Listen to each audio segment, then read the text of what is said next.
નમસ્કાર મિત્રો, હું કીર્તિ સોની મારી ચેનલમાં આપનું સ્વાગત કરું છું. મિત્રો, શ્રાવણ માસ આવવાના બસ ગણતરીના દિવસો રહ્યા છે. આ પવિત્ર માસમાં જો તમે ઉજ્જૈન શ્રી મહાકાલેશ્વર ધામ જવાનો પ્લાન બનાવી રહ્યા હોય તો આ વિડીયો તમારા માટે ખૂબ જ ઉપયોગી સાબિત થશે. આજના આ ખાસ અને જાણકારી આપતા વિડીયોમાં હું તમને શ્રી મહાકાલેશ્વરના 12 જ્યોતિર્લિંગમાંનું એક મહાકાલેશ્વર જ્યોતિર્લિંગના દર્શનની સાથે સાથે ઉજ્જૈન દર્શનની તથા અહીં દર્શન કરવા લાયક મુખ્ય મંદિરોની જાણકારી આપીશ. તો મારી ચેનલમાં જોડાયેલા રહેજો. જો હજુ સુધી તમે મારી ચેનલને સબસ્ક્રાઇબ ના કરી હોય તો ચેનલને સબસ્ક્રાઇબ કરી દેશો. આપ સૌને કીર્તિ સોનીના હર હર મહાદેવ. મિત્રો, શિપ્રા નદીના તટ પર વસેલી ઉજ્જૈન નગરી મધ્યપ્રદેશની ખૂબ જ પ્રાચીન નગરી છે. આ નગરી સમ્રાટ વિક્રમાદિત્યની રાજધાની પણ હતી. આ નગરીને તમે અવંતિકા, ઉજ્જૈની અથવા કાલિદાસની નગરી તરીકે પણ ઓળખી શકો છો. અહીં દર 12 વર્ષે સિંહસ્થ મહાકુંભનું આયોજન પણ થાય છે. આ પવિત્ર સ્થાન પર દર વર્ષે લાખો શ્રદ્ધાળુઓ દર્શન કરવા આવે છે. તો મિત્રો, હવે વાત કરીશું કે ઉજ્જૈન જવું કેવી રીતે.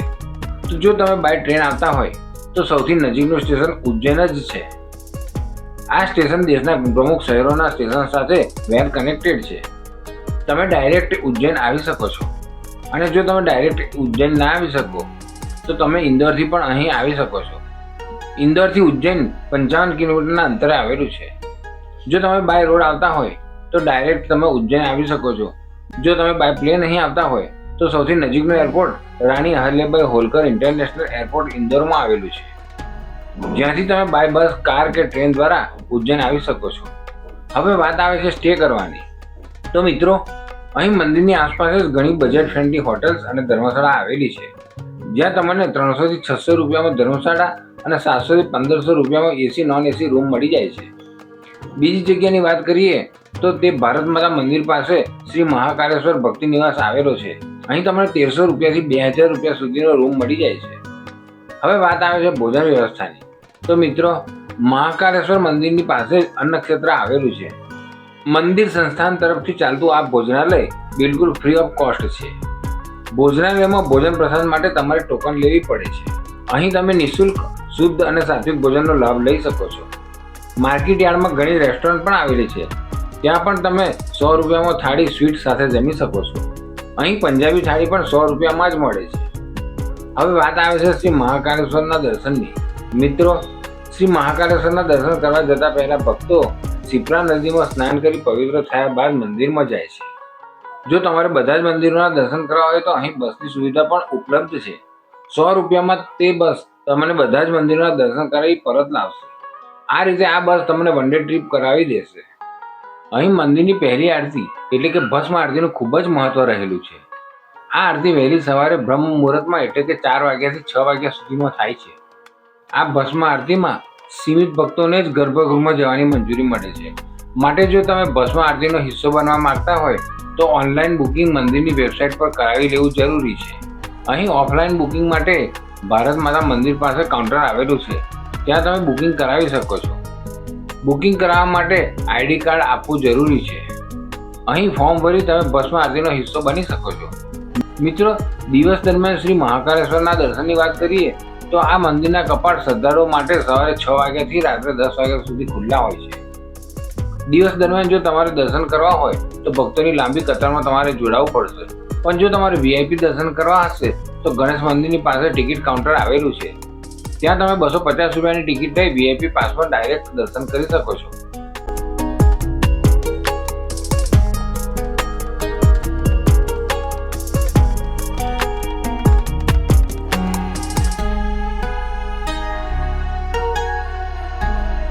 શ્રી મહાકાલેશ્વર મંદિરમાં દર્શન કરી મંદિરની બહાર આવશો તો તમારે દર્શન થશે શ્રી બાળા ગણેશ મંદિરના. અહીં ગણપતિ બાપ્પાની વિશાળ, આકર્ષક અને અદ્વિતીય પ્રતિમાના દર્શન થાય છે, જેના દર્શન કરવાથી મનમાં શાંતિ અને એક નવી ઉર્જાનો સંચાર થાય છે. મિત્રો, હવે આપણે જઈશું શ્રી મહાકાલ કોરિડોરમાં. આ પણ મંદિરની નજીક જ આવેલું છે. આ કોરિડોર લગભગ 1 કિલોમીટરની લંબાઈ ધરાવે છે. અહીં તમને દેવી દેવતાઓની પ્રતિમાના દર્શન થાય છે.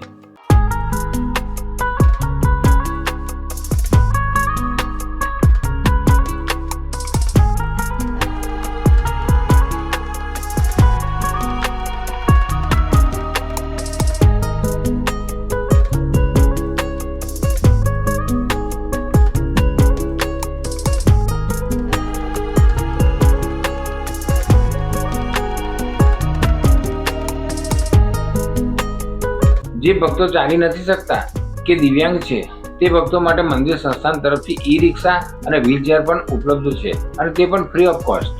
આ કોરિડોર જેટલો દિવસ સુંદર દેખાય છે તેના કરતાં રાત્રે લાઇટિંગમાં પણ ખૂબ જ રમણીય અને મનોહર લાગે છે.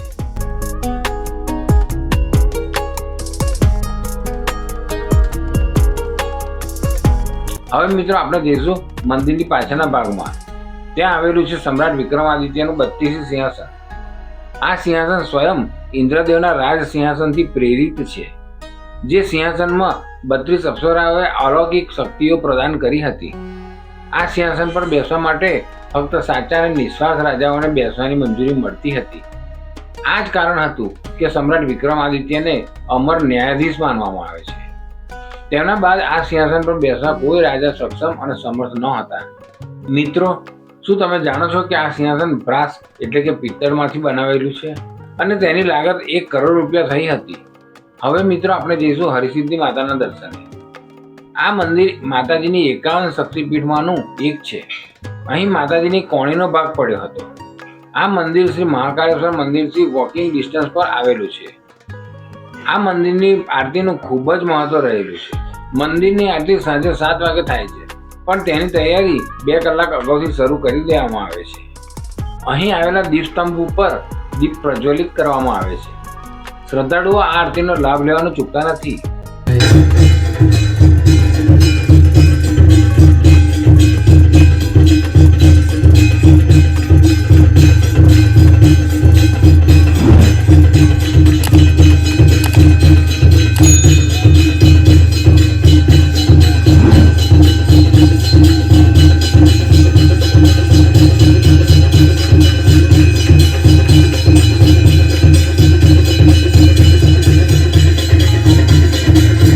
હવે મિત્રો આપણે જઈશું સંદીપની આશ્રમ, જે મુખ્ય મંદિરથી લગભગ 4 કિલોમીટરના અંતરે આવેલું છે. આ આશ્રમમાં ભગવાન શ્રી કૃષ્ણ અને તેમના બાળ સખા સુદામાએ શિક્ષા ગ્રહણ કરી હતી.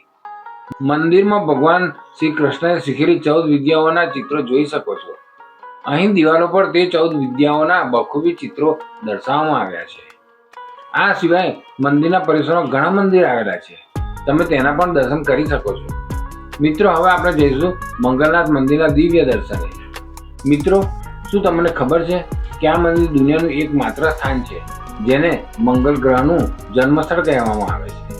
આ મંદિર ભગવાન શિવને સમર્પિત છે. કર્કવૃત પર આવેલું આ મંદિર આપણા ભારત દેશનું નાભિનું કેન્દ્ર છે. અહીં મંગળ ગ્રહની સીધી દ્રષ્ટિ પડે છે.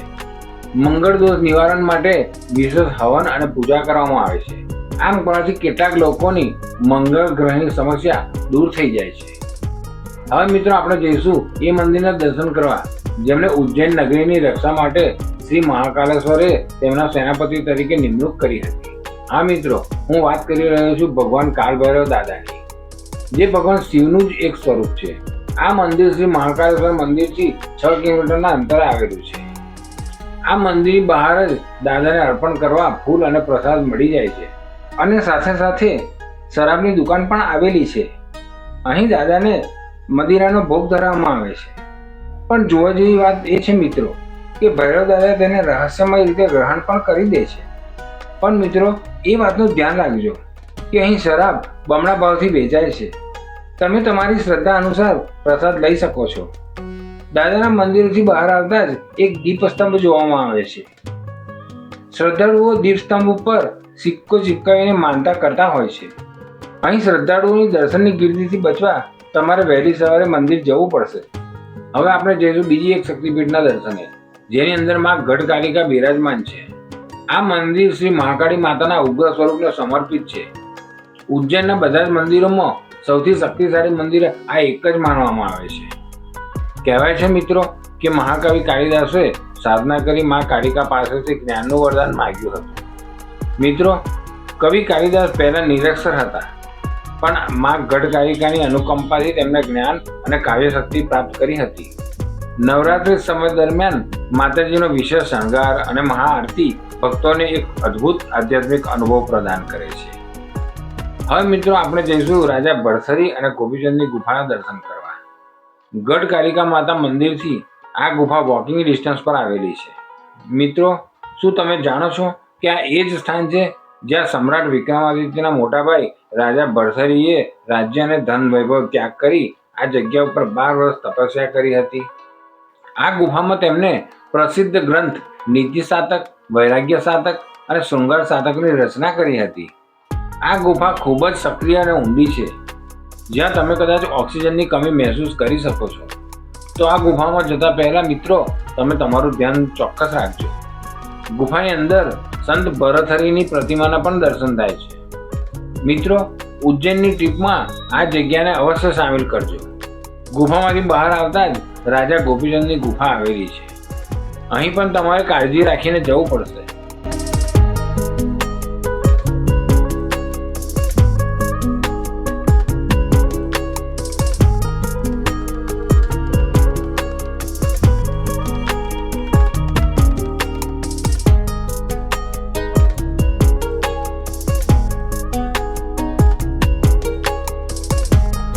આ ગુફાથી બહાર આવતા જ વોકિંગ ડિસ્ટન્સ પર શિપ્રા નદીના તટ પર ઋણમુક્તેશ્વર મહાદેવ મંદિરના દર્શન થાય છે.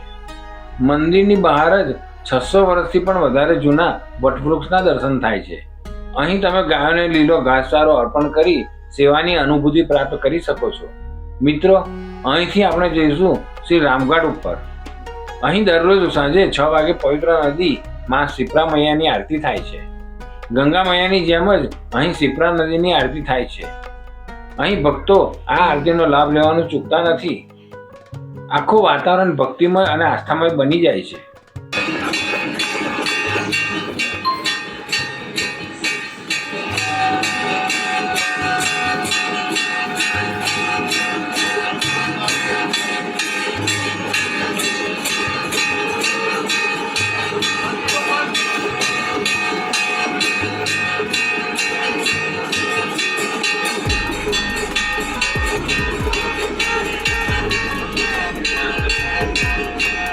હવે મિત્રો, વાત આવે છે કે જો તમે ઉજ્જૈન આવો તો અહીંના પ્રખ્યાત પૌવા, કેસરયુક્ત દૂધ અને ગુલાબજાંબુનો ટેસ્ટ કરવાનું ચૂકશો નહીં.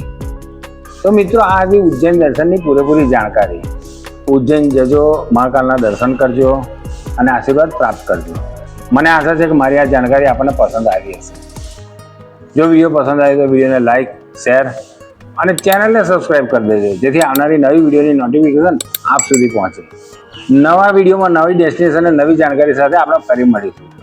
અત્યારે મને રજા આપશો. મારી વિડીયો જોવા બદલ આપનો ખૂબ ખૂબ આભાર. તમે તમારો અને તમારા પરિજનોનો ખ્યાલ રાખજો. નમસ્કાર. જય મહાકાલ.